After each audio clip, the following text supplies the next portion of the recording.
Di sini saya akan menjelaskan tentang konsep uji ANOVA, syarat dari uji ANOVA, tata cara dalam uji ANOVA, lalu bagaimana cara penyajian datanya.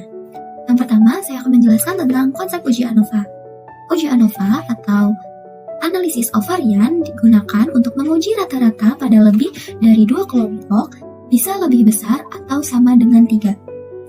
Lalu, analisis uji ANOVA hanya digunakan hipotesis 2 arah, yaitu apakah ada perbedaan rata-rata. Misalnya, saya menganalisis variabel berat badan ibu dan berat badan bayi. Apakah ada perbedaan min atau rata-rata berat badan bayi antara kelompok berat badan ibu di bawah 50 kg, 51-60 kg, dan di atas 61 kg. Selanjutnya, syarat dari uji ANOVA itu sendiri, data yang digunakan harus berdistribusi normal. Lalu yang kedua, kelompok data bersifat independen atau data antar kelompok tidak saling mempengaruhi. Lalu yang ketiga, jenis data yang dianalisis berbentuk numerik dan kategori. Kategori terdiri dari lebih dari 2 kelompok. Setelah data yang kita gunakan itu memenuhi syarat dalam uji ANOVA, lalu kita masukkan ke SPSS. Di sini saya menggunakan berat badan ibu dengan berat badan bayi dalam gram. Berat badan ibu ini sudah saya kelompokkan. Jadi untuk kategori yang pertama itu berat badan di bawah 50 kg, kategori yang kedua itu berat badan 51-60 kg, dan berat badan yang ketiga itu di atas 61 kg. Lalu kita mulai untuk uji ANOVA. Yang pertama itu kita klik Analyze, lalu Compare Mean, lalu kita pilih One Way ANOVA, lalu di kotak Dependent List ini kita masukkan data atau variabel numerik, yaitu berat badan bayi dalam gram. Sedangkan di kotak faktor kita masukkan variabel kategori, yaitu berat badan ibu yang sudah dikelompokkan. Lalu kita klik option, kita centang bagian deskriptif, lalu continue, kita pilih post hoc, lalu centang Bonferroni, lalu continue, lalu klik OK. Selanjutnya, hasil yang dilihat dari uji ANOVA itu sendiri yaitu adalah nilai signifikan atau apakah adanya perbedaan antara berat badan ibu dengan berat badan bayi. Di sini kita lihat signifikannya adalah 0,000. Dikatakan signifikan atau ada perbedaan jika nilai p-value-nya itu kurang dari 0,05. Nah, data yang kita pakai atau data yang saya pakai itu nilai signifikannya di bawah dari 0,05. Berarti data yang saya gunakan itu ada perbedaan atau signifikan. Jika hasil uji ANOVA itu signifikan atau ada perbedaan, kita dapat lanjut ke post hoc test. Di post hoc test itu untuk mengetahui lebih lanjut kelompok mana saja yang berbeda min-nya. Di sini kita lihat berat badan ibu di bawah 50 kg dengan berat badan ibu 51-60 kg. Signifikannya di bawah 0,05, berarti ada perbedaan. Lalu berat badan ibu di bawah 50 dengan berat badan ibu di atas 61 kg. Ini ada perbedaan.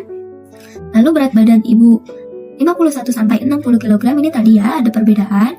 Lalu 51-60 kg dengan berat badan ibu di atas 61 kg ini tidak ada perbedaan karena nilainya itu di atas 0,05.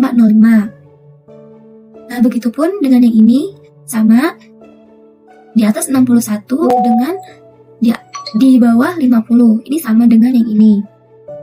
Lalu yang paling bawah ini umur di atas berat badan di atas 61 kg dengan berat badan 51-60 kg. Ini tidak ada perbedaan, yaitu sama dengan yang ini. Selain kita bisa lihat dari signifikannya, kita bisa juga lihat dari ini ya, adanya perbedaan di data ini. Kita bisa lihat di bintang. Kalau ada bintang berarti nilainya signifikan atau ada perbedaan. Nah, di sini ada bintangnya, berarti ini ada perbedaan atau signifikan. Lalu, yang kita masukkan dalam penyajian data itu tidak semua. Yang kita masukkan adalah kelompok berat badan ibu, lalu rata-rata, dan standar deviasinya, dan juga nilai p-value atau signifikannya. Lalu kita masuk ke penyajian data, yaitu di sini ada tabel distribusi rata-rata berat badan bayi menurut kelompok berat badan ibu. Yang kita masukkan yaitu berat badan ibu, kelompok berat badan ibu, rata-rata, standar deviasi, dan p-value-nya. Berdasarkan tabel 1 diperoleh rata-rata berat badan bayi paling besar berada pada kelompok ibu dengan berat badan di atas 61 kg, yaitu 3.568,7 gram, dengan standar deviasi 540,0 gram. Dan rata-rata berat badan bayi paling rendah berada pada kelompok ibu dengan berat badan di bawah 50 kg, yaitu 2.680 gram, dengan standar deviasi 379,2 gram. Sedangkan kelompok ibu dengan berat badan 51-60 kg, rata-rata berat badan bayi yaitu 3.414,3 dengan standar deviasi 332,5 gram. Hasil dianalisis didapatkan nilai p-value sama dengan 0,005. Artinya ada perbedaan yang signifikan antara rata-rata berat badan bayi dengan kelompok berat badan ibu.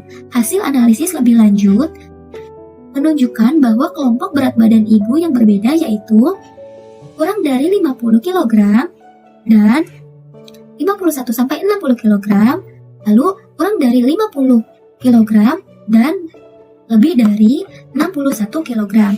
Untuk analisis lebih lanjutnya ini yang kita lihat di post hoc. Lalu kesimpulan dari data di atas, berdasarkan hasil analisis data dapat disimpulkan bahwa terdapat perbedaan antara berat badan bayi dengan kelompok berat badan ibu. Ibu dengan berat badan yang lebih tinggi cenderung melahirkan berat badan bayi dengan rata-rata berat yang lebih besar dibanding dengan ibu pada kelompok berat badan di bawah 50 kg. Sekian penjelasan dari saya, kurang lebihnya mohon maaf. Wassalamualaikum warahmatullahi wabarakatuh.